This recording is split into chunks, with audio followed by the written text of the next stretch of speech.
So I'm David Hempton, Dean of the Harvard Divinity School.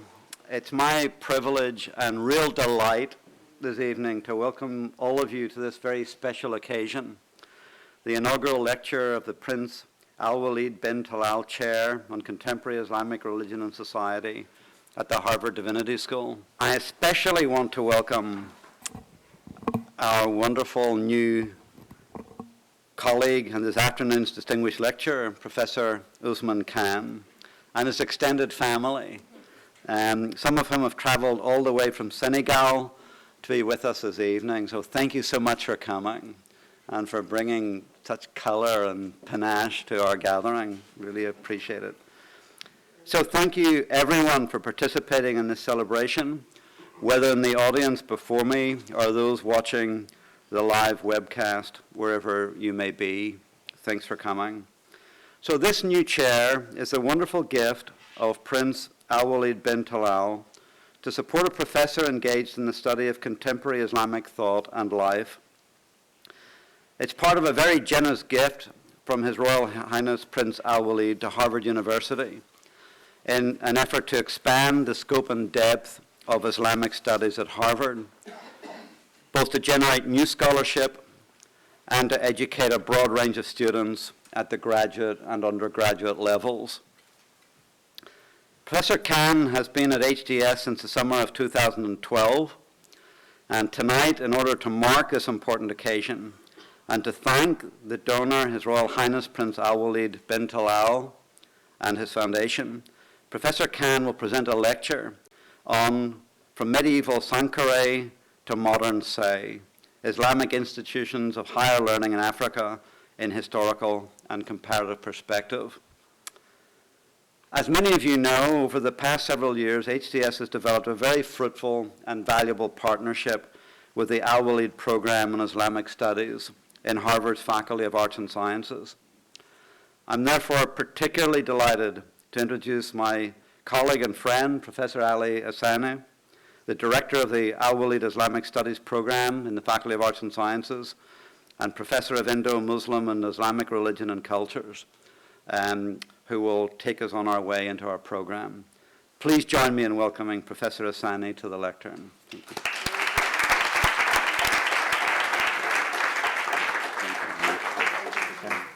Thank you. Good afternoon, everyone. I would first like to, in my role as the director of the Alwaleed program, to actually read a statement that I've received from the Alwaleed Foundation and the Prince for this occasion. They regret that they were not able to send a formal representative for a variety of reasons, but they've asked me to represent the foundation as well. So I'm representing both the university and the foundation. So here's a statement from the foundation. Islam as a religious tradition is a significant factor in today's world, and Islam as a cultural tradition represents one of the greatest civilizations of world history, past and present. Islamic studies encompasses a range of subjects from history and law to science, art, and literature, which ought rightly to be part of a modern liberal arts curriculum that aspires to be global rather than parochial in its scope. These were the words that framed an agreement between His Royal Highness Prince Alwaleed bin Talal and Harvard University that would result in the establishment of the Prince Alwaleed bin Talal Islamic Studies program 9 years ago. Though the program was established with multiple objectives, its primary and most significant goal was the expansion of Harvard's faculty in areas where the university was uncharacteristically underrepresented in its scholarship.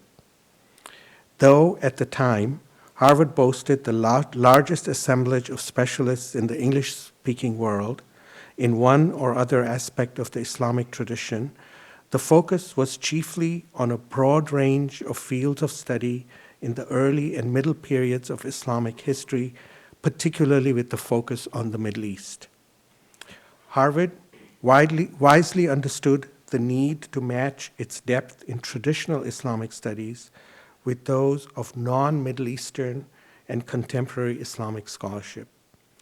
Doing so would better support the comparative study of Islamic societies and a deeper exploration of the full Islamic experience, especially as it relates to our world today and outside the context of the Middle East. In this regard, the Alwaleed Foundation is delighted with the appointment of Dr. Ousmane Kane as the Prince Alwaleed bin Talal Professor in Contemporary Islamic Religion and Society. His focus on West and North African Islam, as well as his specialized interest in comparative politics and transnational migration and religion, will exponentially expand and enhance the influence and impact of Harvard's Islamic Studies program. Given the very significant historical and ongoing links of Islam in sub-Saharan Africa to the political, economic, cultural, and religious currents in North Africa and the Middle East, we believe that Dr. Kane's appointment will afford students and scholars at Harvard a unique opportunity to appreciate the cross-cultural and regional influences that have profoundly affected expressions of modern Islam globally. One of the main objectives of the Alwaleed Foundation is to bridge the gap between the Islamic world and the West. In addition to the program at Harvard, the foundations have endowed 5 other Alwaleed centers at major universities across the globe. Our goal for these programs is to encourage, nurture, and support intercultural and interfaith understanding through the dissemination of exceptional scholarship and teaching. With the appointment of Dr. Kane, our esteemed partner, Harvard University, has taken a significant step in furthering our mission. The Alwaleed Foundations are honored to collaborate with Harvard in this important work and offer our enthusiastic and heartfelt congratulations to Professor Kane, as well as to Harvard University in its appointment of this esteemed scholar. And now, just on my own behalf, as the director of the Alwaleed program, on behalf of my colleagues in Islamic Studies at Harvard on the steering committee of the program, but also across all the various faculties. And I should also mention members of the Departments of African and African American Studies and the Committee on African Studies, to add our congratulations to Professor Kane for this appointment, and to say how truly delighted we are that we are at this occasion to welcome you formally to Harvard. So with this, I would like to introduce Professor William Graham, who I should mention, along with Professor Roy Mutahide, have been instrumental in developing the proposal and procuring this gift from the foundation. Professor Graham has been a pillar of Islamic studies at Harvard for many years, and so it is quite appropriate for him to call on him to introduce Professor Kane.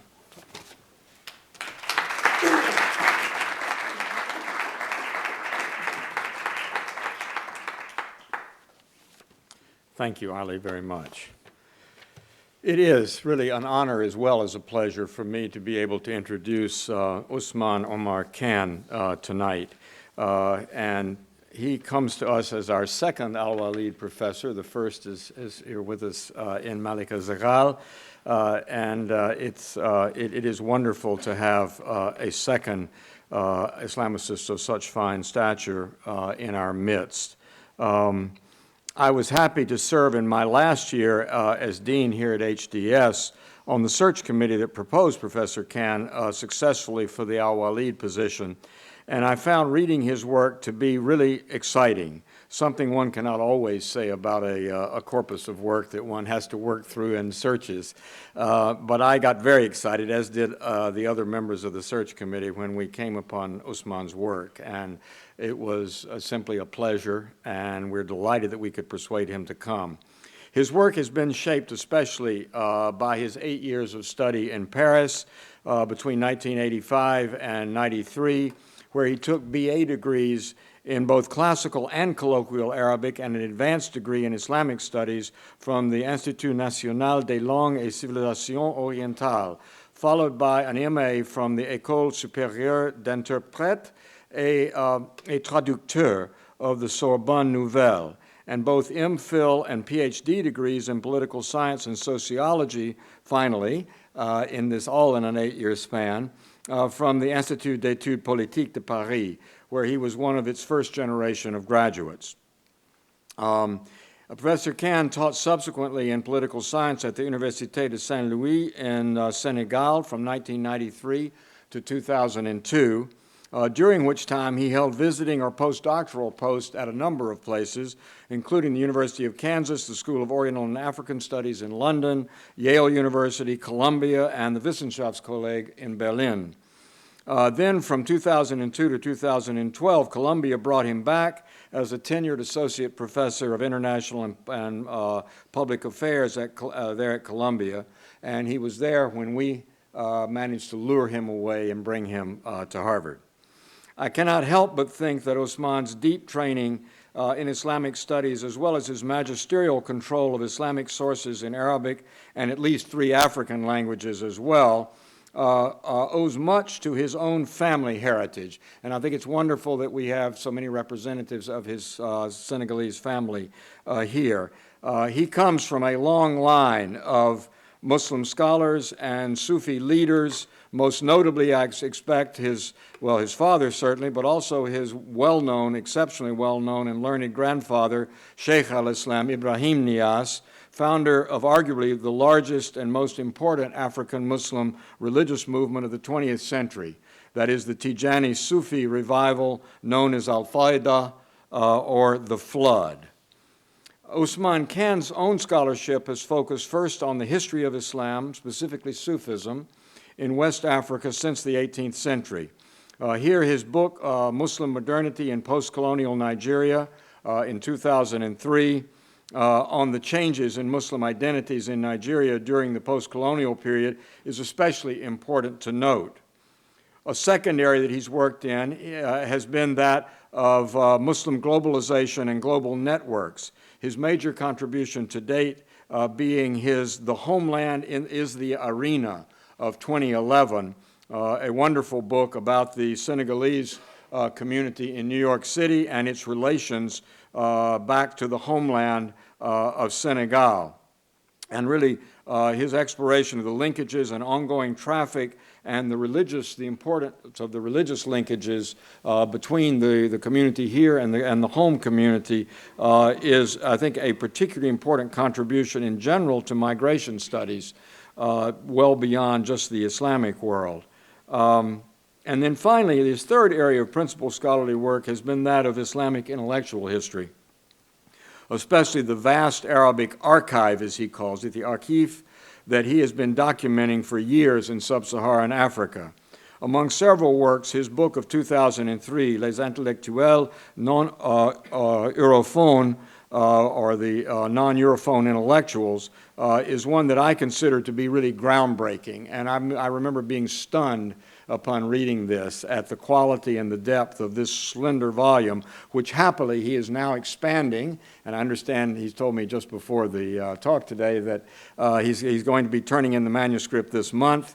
He's expanded into a much larger work that I think will be a really major work of Islamic intellectual history when it is complete. And we can all look forward to that. I can't even begin to survey his full corpus of work. He has articles, of course, in a wide variety of journals and joint volumes. He's worked as an editor and lecturer in many different capacities. He's at home in both Islamic studies and religious studies. And as such, he's not only a student of thought and ideas, but also of social and political realities of life in Islamic communities in Africa and internationally, which is one thing that I think makes his work so important particularly here in the Divinity School, where Jacob Olupana is already working in migration studies, and the meshing of his work with the work of a number of people in the university, I think, is one of the things that makes this such a wonderful appointment for Harvard. There's also his focus that I want to mention on the religious and cultural resources that immigrant communities bring to bear in new geographic and cultural situations. I think these are especially important aspects of the success of his scholarly investigations to date. His course offerings in the 3 terms he has been teaching here in Harvard classrooms reflect, I think, his research interest and demonstrate the wonderful new possibilities that he's now opening up for our students here. He has offered courses on Islam and African history, as well as Islam in modern West Africa, on religious and political violence in Sahelian Africa, on Islam, modernity, and politics, and on the Islamic Archive of Africa. Next year, we'll see new courses on migration and religious change, and on religion and political violence in the African Sahel as well. We offer tonight, therefore, Ousmane, a formal welcome to you as our esteemed new colleague and as the second Prince Alwaleed bin Talal Professor, in this case of Contemporary Islamic Religion and Society. And for me, it is really a privilege to invite you up to the lectern to present your inaugural lecture, which again, I'll give you the title again in case you can't read the small print here. From Medieval Sankore to Modern Say, Islamic Institutions of Higher Learning in Africa in Historical and Comparative Perspective. Professor Kane.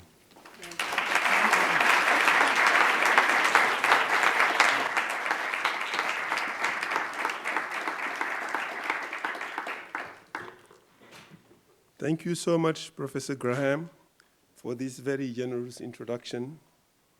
May I also offer heartfelt thanks to the Office of the Dean of the Divinity School for the time and energy invested in planning this event, and to the Prince Alwaleed bin Talal Islamic Studies Program at Harvard for co-sponsoring this inaugural lecture. I am aware that you do not have a shortage of other important obligations. And I truly appreciate the presence of so many members of the Divinity School community, as well as of that of colleagues from other schools and departments, of senior members of the administration of the university, including Provost Dominguez, Dean Sorensen, and many other distinguished guests. Thank you all for coming, and I would also like to thank the Gerda Hinkel Stiftung in Germany for providing generous financial support for my research on Islamic institutions of higher learning in Africa. Next slide. If the University of Sankore had not been destroyed, if Professor Ahmad Baba, author of 40 historical works, had not had his work and his university destroyed. If the University of Sankore, as it was in 1591, had survived the ravages of foreign invasions, the academic and cultural history of Africa might have been different from what it is today. Thus spoke Kwame Nkrumah at his installation as Chancellor of the University of Ghana in 1961. Ghana, the name adopted by the former British colony of the Gold Coast, which you could see in the map of post-colonial West Africa. So Ghana, the name adopted by the former British colony after independence, was also the name of the oldest known West African state. And most of what we know from the early history of the medieval Ghana comes from Arabic sources. As far as we know, the geographer Al-Fazari was the first to mention Ghana as the land of gold toward the end of the 8th century. Ghana subsequently appears in the map of Arab geographer Al-Khwarizmi in the 9th century, when it was attracting Muslim merchants and missionaries. From the evidence available, one of the most lucrative of all trans-Saharan trade routes linked the Kharijite state of Sijil Massa in the Tafilat oasis of Morocco to the medieval state of Ghana and to the trading post of Oude Ghost. By the 10th century, gold exported from West Africa was being transformed into coins, providing it was transformed into coins in cities of the Maghreb and circulated in the Middle East and beyond, providing currency for major commercial highways to include the Silk Road of Central Asia and the spice routes of the Indian Ocean. The volume of trade between Ghana and other trading posts of the Sahara in North Africa was quite impressive. In his picture of the earth, Surat al-Ard in Arabic, the earliest written sources describing the trans-Saharan trade routes, another Arab geographer, Ibn Hawqal, mentioned seeing a bill of trade or a check of 42,000 dinars written in Oude Ghost and commented, "I have never seen or heard anything comparable to this story in the East. I told it in Al-Iraq, in Iraq, in Persia, Fars, and in Khurasan, and everywhere it was regarded as a novelty." So Mali, the successor state of Ghana, was equally known for its fabulous wealth. In the year 1324, Mali's Emperor Mansa Musa stayed 3 days. In 1324, he stayed 3 days in Egypt on his way to Mecca. He distributed so much gold that his passage was recorded in great detail by Egyptian historians and others. Indeed, a picture of Mansa Musa is featured in the Catalan Atlas of 1375, drawn by Abraham Cresques, one of the first maps providing serious information about Africa to Europeans. And could you show the second slide with the focus of Mansa Musa holding a golden nugget? This is from the same map.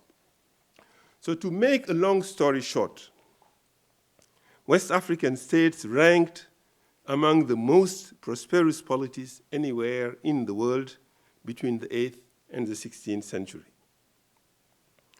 Of course, Nkrumah had already established nationalist credentials by the time he gave the speech with which we began today's talk.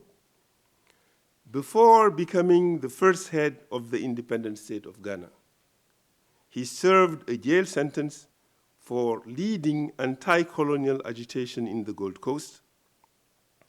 But Nkrumah's fame transcended the borders of the Gold Coast. An alumnus of the University of Pennsylvania and an enthusiastic advocate of Pan-African liberation, Nkrumah exercised great influence on the African and Third World intelligentsia at the time of decolonization.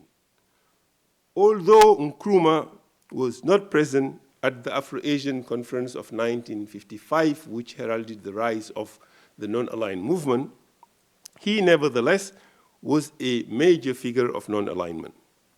With former Egyptian President Jamal Abdel Nasser, Yugoslavian President Marshal Tito, Indian Prime Minister Jawaharlal Nehru, and Indonesian President Sukarno, Nkrumah emerged as a prominent spokesperson of Third Worldism, a major tenet of which was the complete eradication of all forms of colonialism. Nkrumah delivered his 1961 address when Pan-Africanism reached its zenith. In the preceding year, most West African colonies had just achieved independence from European colonial rule. This is the map of colonial Africa. As you could see, the French and the British, they had the lion's share of Africa. So, like the former Gold Coast, a few former colonies changed their names given to them by colonial masters. They exchanged the old for new names reflecting Africa's real or imagined past glory. the French colony of Sudan changed its name to Mali. That is the above-mentioned medieval African empire. The Belgian Congo became Zaire until the fall of Mobutu, when it was renamed the Democratic Republic of Congo. Upper Volta was renamed Burkina Faso. The French former colony of Dahomey was renamed Benin, and even in southern Africa, similar phenomenon takes place as southern Rhodesia was renamed Zimbabwe. Pan-Africanists like Nkrumah challenged European colonial and political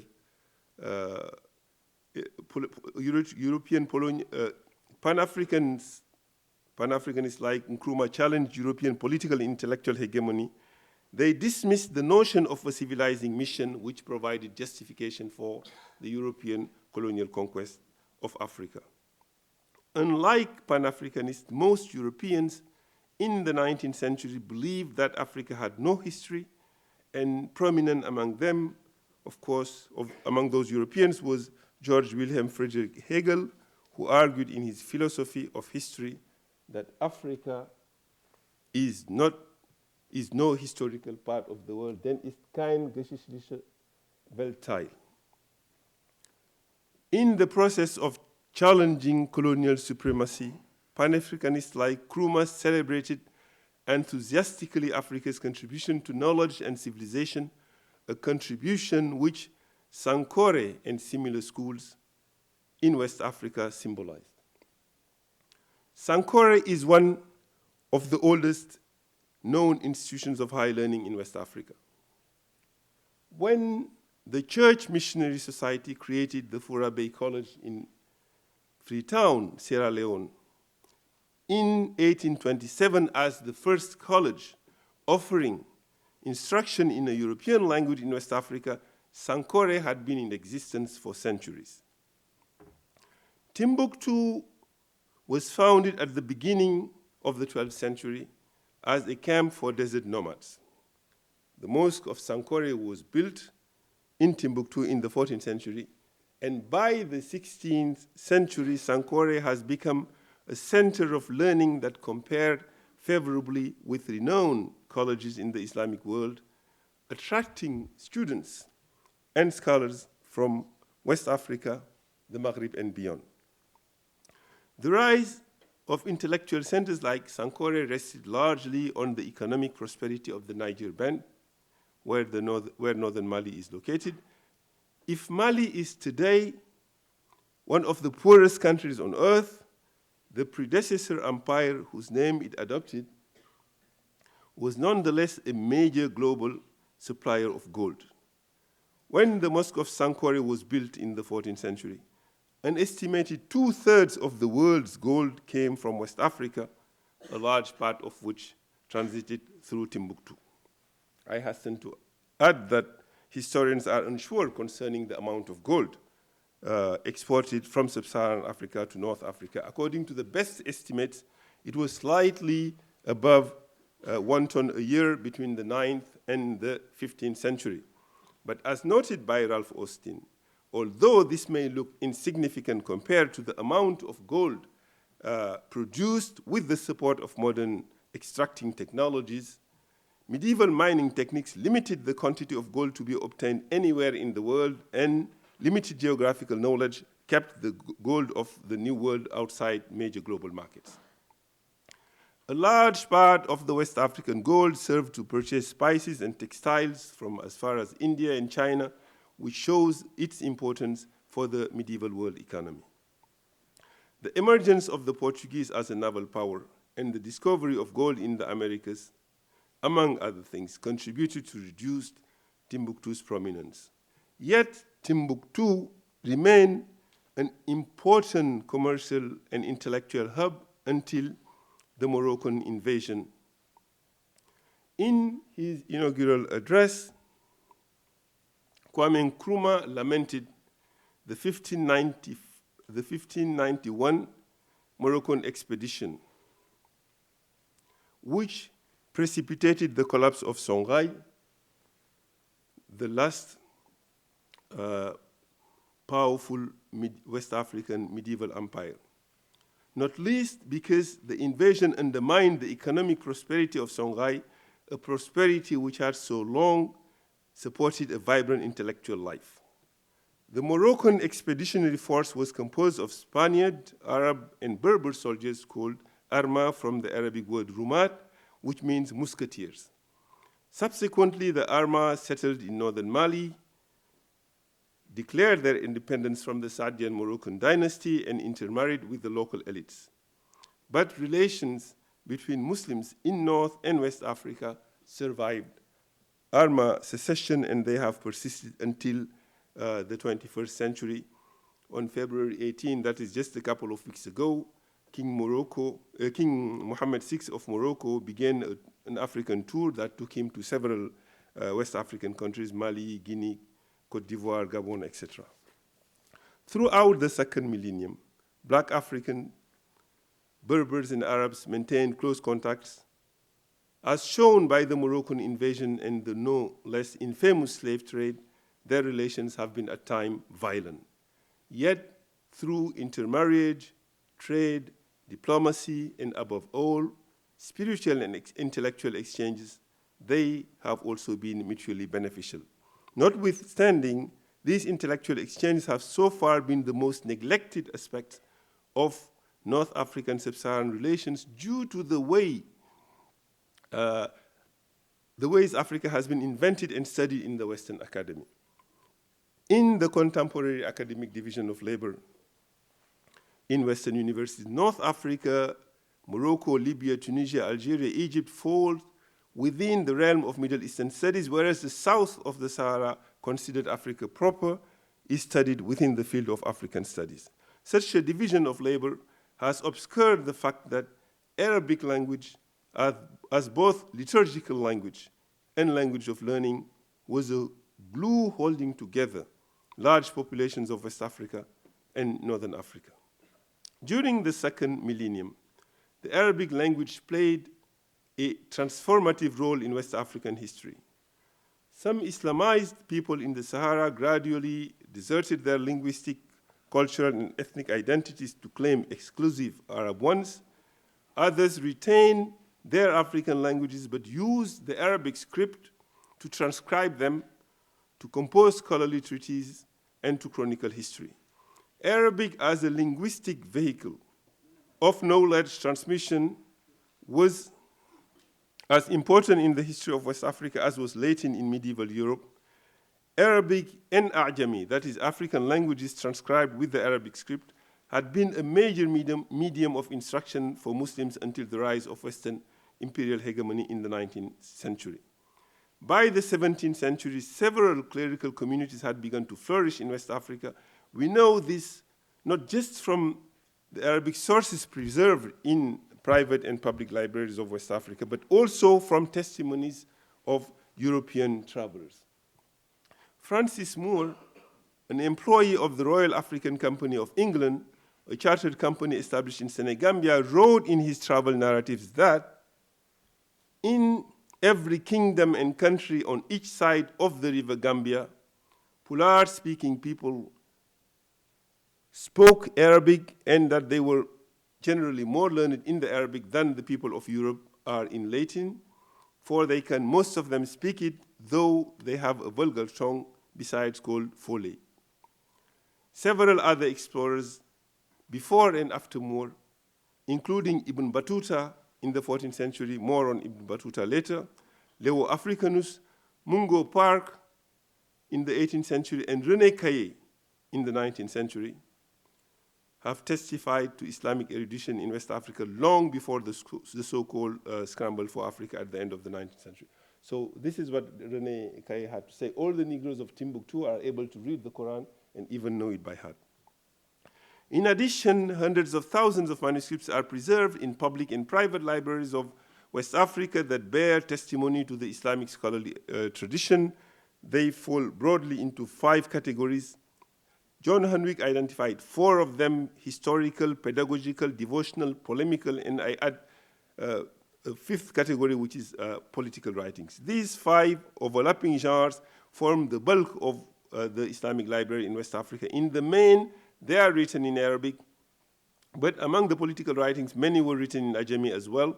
The first category of historical writings includes, in addition to chronicles providing much of our knowledge of the medieval empires and lesser polities, a number of documents describing the customs of the people of the region, financial transactions of different sorts, relations between merchants and scholars at different periods, and the relations between the people of sub-Saharan Africa, the Sahara, and North Africa. They also include a number of authorization to transmit knowledge, ijazat, and legal opinions, fatwa. These documents open a window into the social life, culture, and political economy of the West Africa during the last 5 centuries. The second category is made of pedagogical writings. Although classical Islamic texts produced outside West Africa have been circulating in the region for centuries, West African Muslim scholars produced their own commentaries and textbooks.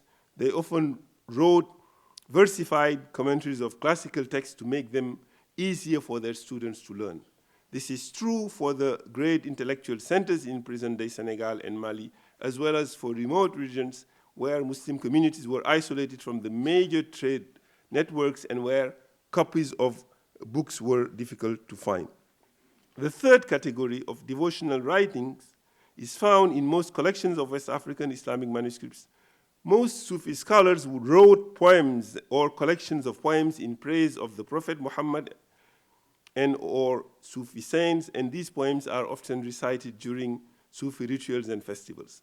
The fourth category of polemical writings was produced abundantly from the beginnings of the 19th century, when it was mainly a feature of the rivalry between the Sufi tariqas of the Qadiriyya and the Tijaniya, and starting in the second half of the 20th century, as the Saudi impact on West Africa increased, polemical writings consisted mainly of attacks on or apologies for Sufism. In the late 20th century, there was no African country with a Muslim population that had been spared by the polemics in regard to Sufism and its opponents. The last and final category is that of political writings. In the 19th centuries, scholars wrote in Arabic and Ajami to protest against arbitrary rulers. In Hausa land, post-jihadist reformers, after bringing down the pre-existing Hausa kingdoms, restored the very system against which they had fought, and this led to the production by opponents of writings condemning them. As noted by Hamid Boboyi, drastic political change, such as that witnessed in Hausa land under the leadership of Sheikh Ousmane Danfodio, could only come with huge sacrifices and great expectations. Whenever the leadership failed to meet these expectations, the very instruments used to overthrow the status quo could be effectively exploited to subvert the new order. 3 centuries after the Moroccan invasion, Timbuktu was reconquered by the French. European colonial rule paved the way for the spread of modern colleges in West Africa. In the 19th century, Fura Bay College was an island of Western higher education in an ocean of Arabic-speaking schools in West Africa. By the late 20th century, the impact of European colonialism had reversed this. French, English, and Portuguese became the official languages of schooling and administration in the whole of West Africa. Of the hundreds of modern colleges and universities operating in West Africa at the beginning of the second decade of the 20th century, less than 5% offer instruction in Arabic, and the oldest of them is the Islamic University of Say. Sorry for the picture, apologies for the picture, which is not very good. And between the building of Sankore in the 14th century and the inauguration of the Islamic University of Say in Niger in 1987, Islamic higher education waxed and waned in West Africa, but the Arabic language itself has remained central to the culture and social life of Muslim communities. Today, Arabic is the language in which 260 million sub-Saharan Muslims, representing 15% of the Muslim global population, say their 5 daily prayers. They share this language and many aspects of Islamic culture with North Africa. However, as a language of administration and scholarly production, Arabic and Ajami have been displaced by the rise to prominence of intellectuals educated in French, English, and Portuguese. Through education in colonial languages, colonialism produced the intellectual lens through which most Western educated Africans viewed their own universe. In 1912, French scholar and colonial administrator Maurice Delafosse produced a magisterial socio-anthropological work of the French colony of Upper Senegal and Niger. His work provided a detailed historical ethnography of the people, their history, their culture, their religion. And following the steps of Delafosse, colonial scholars in charge of Muslim affairs wrote abundantly about Muslim communities. The most prolific of them in West Africa was Paul Marty, director of the Office of Muslim Affairs, who authored 6 studies totaling thousands of pages on Islam and Muslims. Colonial writings produce analytical categories to make sense of the social organization and religion of the people. And Congolese philosopher Valentin Mudimbe has called this documentary field the colonial library. Mudimbe meant by this a body of writing by colonial scholars which creates a system of representation of African society. This colonial library produced an intellectual framework to make sense of Africa, and that framework informed writings in European languages about Africa, including by Africans. For intellectuals writing in a Western language, linguistic dependence implied the adoption of Western analytical categories and thus an epistemological dependence on the colonial library. As more and more Africans and others wrote in European languages, the library expanded, and according to Mudimbe, the expanded library operates in the same Western epistemological order as the colonial library, which provides its conceptual categories. Throughout the post-colonial periods, debates about the production of knowledge in and about Africa in English and French were conducted with little mention of Sankore and similar centers of learning. 30 years after Nkrumah's speech, another Kwame professor, former Harvard professor Kwame Anthony Appiah, argued in a much celebrated book that third world intellectuals are the products of the encounter with European colonialism, and that, I quote, for many of its most important cultural purposes, most African intellectuals south of the Sahara are what we can call Europhone. By the term Europhone that he coined, he meant that they were literate in European languages such as French, English, and Portuguese.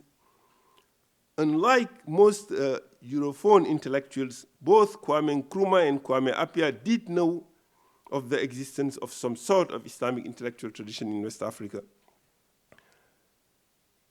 But the breadth and depth of this intellectual tradition and its vitality and versatility are still something that very few Europhone intellectuals are aware of. The history of higher education, of learning and writing in Africa did not begin with the colonial encounter. A discussion of the African library starting with the colonial period does little justice to the vibrant intellectual life between the formation of Sankore and the creation of Fura Bay College. The dominant epistemological framework of this long period could not possibly have been Western for the simple reason that the West or modern civilization was still in its infancy as the Islamic scholarly tradition flourished in West Africa.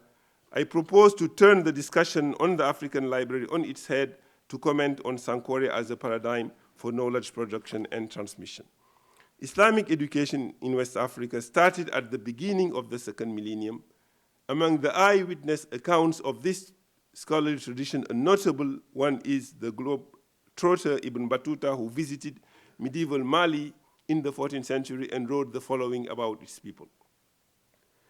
They are very zealous in their attempts to learn the Quran by heart.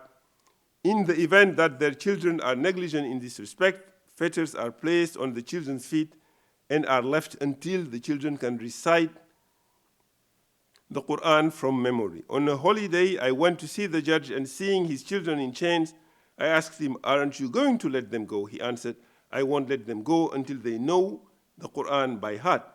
Another day, I passed a young Negro with a handsome face carrying a heavy chain around his feet. I asked the person who was with me, what did that boy do?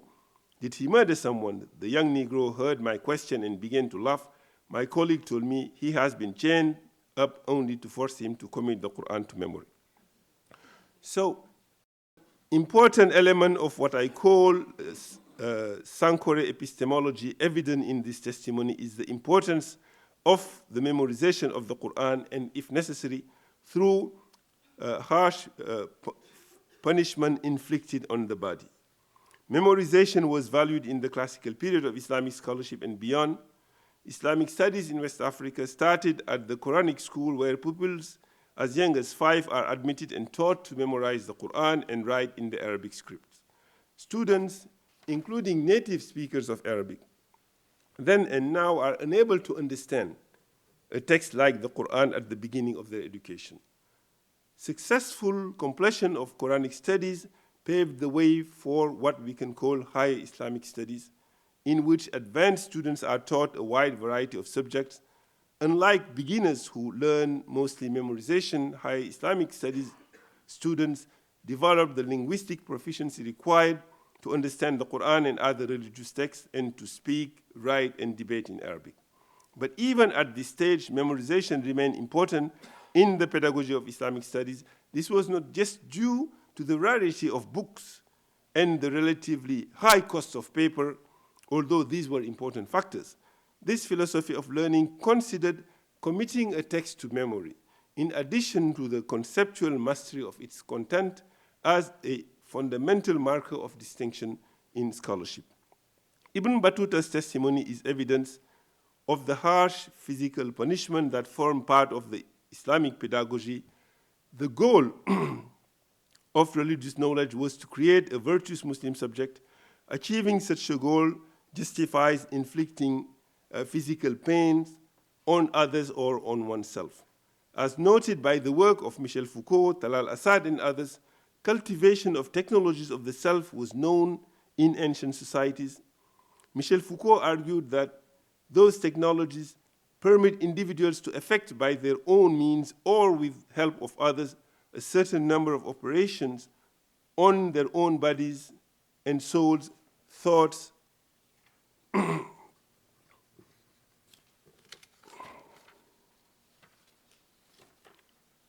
conduct, and way of being so as to transform themselves in order to attain a certain state of happiness, purity, wisdom, perfection, or immortality. This tradition of Quranic education has never been abandoned in certain circles. The majority of Muslim families continue to invest in the Islamic education of their children, even when they attend schools offering education in Western language. This is because schooling was not and is not now simply about receiving instruction. It's about receiving a thorough education under the supervision of a master, and this leads to another element of Sankore pedagogy and epistemology, the veneration of the master. Nkrumah called Sankore a university. Sankore was indeed a great intellectual center where highly knowledgeable scholars taught and engaged in sophisticated intellectual conversation, but Sankore did not operate in the same way as the Western university. Georges Makdisi's comparative study of medieval higher education in Islam and the West highlighted parallels in the methods of instruction and post, but also differences. One notable difference was the possibility given to Western colleges to register as corporations. In contrast, Islamic law recognized only individuals as legal entities. Based on Waqf, pre-modern Islamic colleges were supposed, according to Islamic law, to be governed by the wills of their endower forever.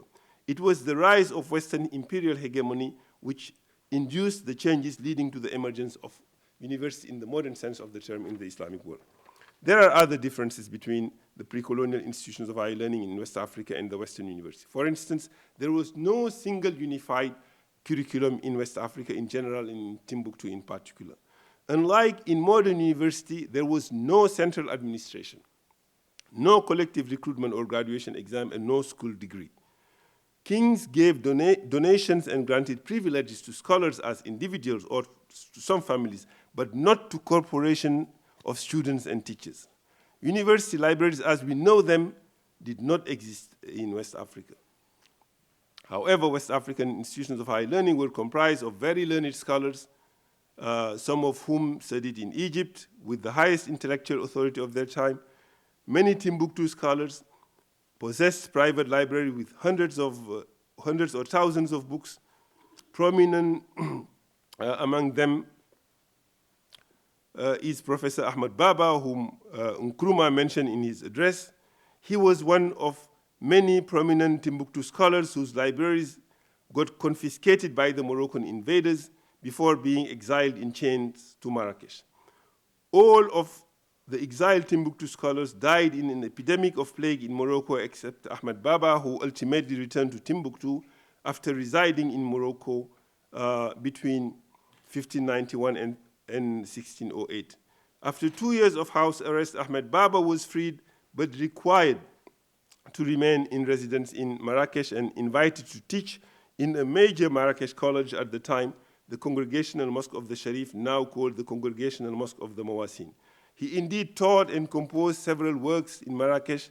Some of his students became very influential scholars like Ibn Abi Nu'aym al-Ghassani, who was Qadi of Fez and who died in 1623, and many others. And Ahmad Baba wrote that his library of 1,600 books was among the smallest of the confiscated libraries. In Timbuktu, scholars offered instruction inside large mosques like Sankore, Sidi Yahya, or Jingere Bey, but they also, and more often, imparted knowledge in a special room in their homes, the same room typically in which they housed their books.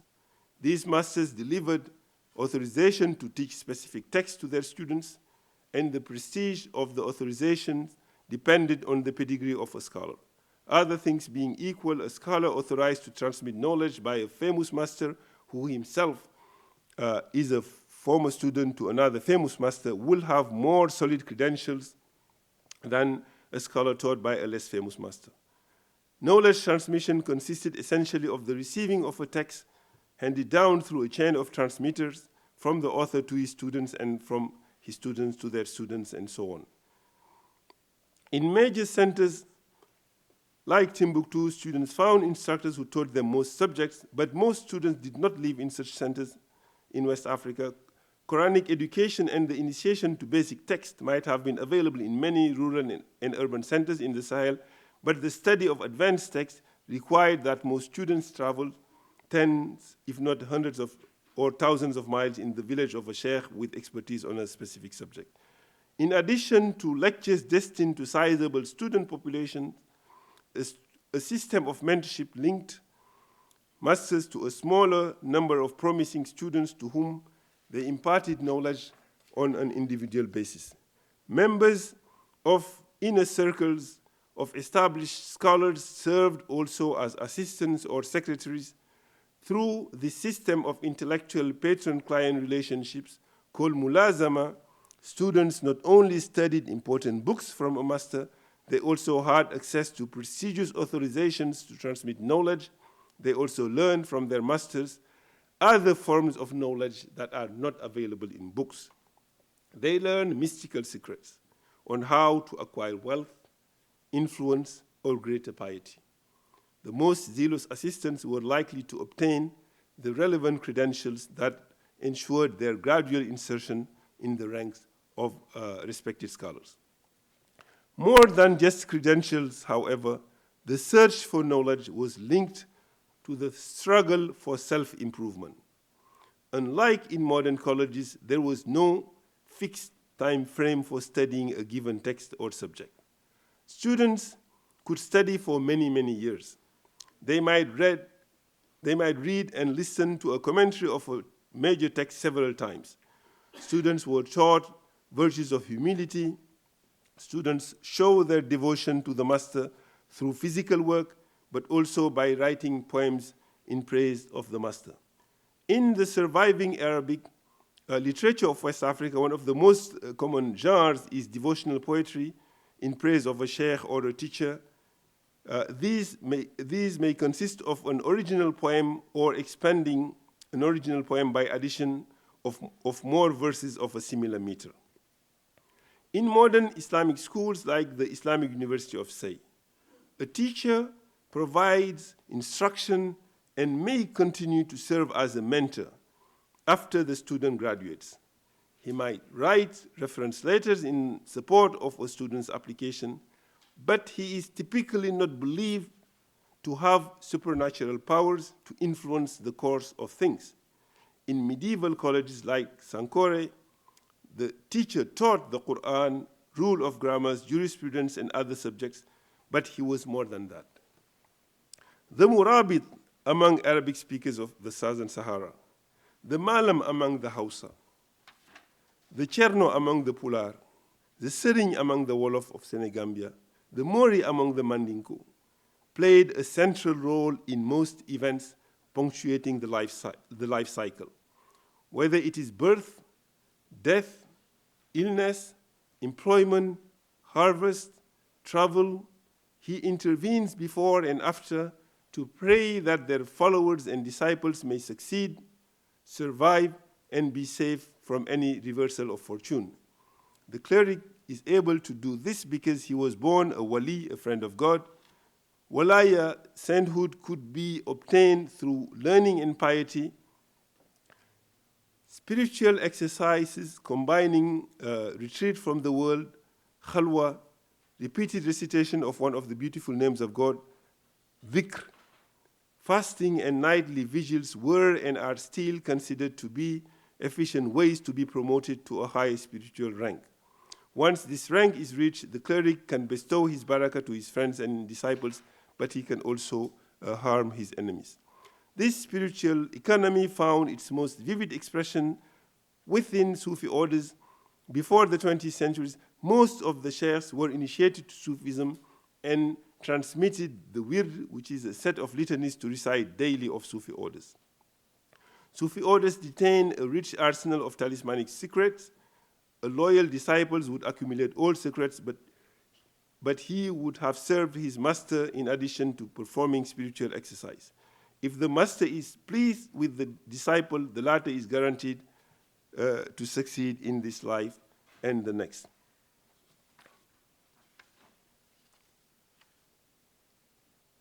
Now, how did colonialism affect this mode of knowledge transmission? This question leads me to the discussion of the colonial library and the embodiment of knowledge. Freedom, reason, the individual, autonomy, secularism were central tenets in Western societies at the eve of the colonial conquest of Africa. Western methods of learning imported to West Africa were influenced by those ideas. Notions such as one's absolute devotion to a master, or the search for knowledge as an act of devotion, or physical pain and suffering as central in character building, all these ideas differed markedly from conceptions of human welfare and freedom embodied in the colonial pedagogy and epistemology. Probably more than any other dimension of West African education, memorization, which was a crucial method for storing information in the classical epistemology, was decried as the polar opposite of rational reasoning. By the time West African countries became independent, Western conceptions of schooling had become very influential. Indeed, Muslims in West Africa realized that modern education leading to a degree facilitated a well-paid job, and many Muslims received education in colonial languages. Among those who opted for Arabic language education, many embraced the organization of schooling according to age groups, according to a specific time frame and a unified curriculum based on the European model. Now, the question is, did the pre-colonial paradigm of knowledge transmission as I described it disappear?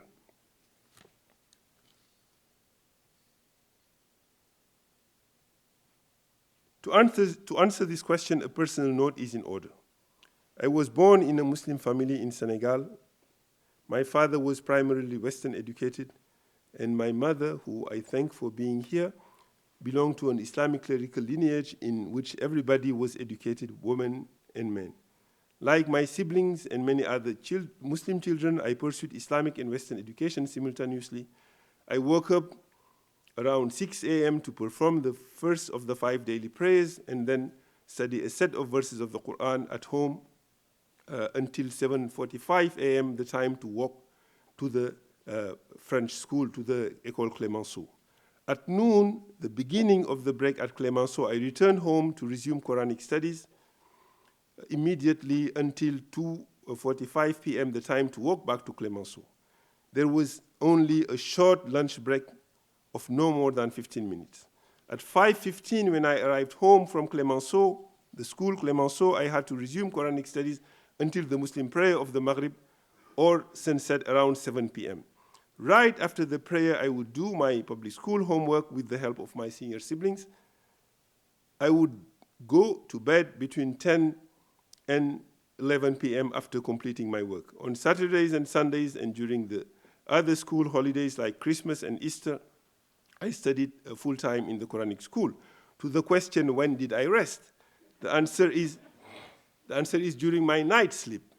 There was no other time to rest. And my greatest regret from childhood is to have never learned how to play soccer, which was a sport which most urban kids of my generation played. This was 50 years ago. One may ask, well, how about now? Many Senegalese Muslims still have faith in traditional conceptions of education. Furthermore, the findings of my research on Senegalese Muslims living in the diaspora reveal that many of them, perhaps the majority, send their American or French-born children back to Senegal to receive what they think is quote-unquote good education.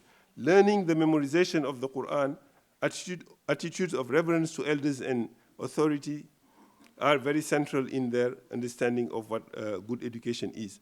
And more than their compatriots living in the homeland, these Muslims fear that their children will embrace Western worldviews and lose their identity.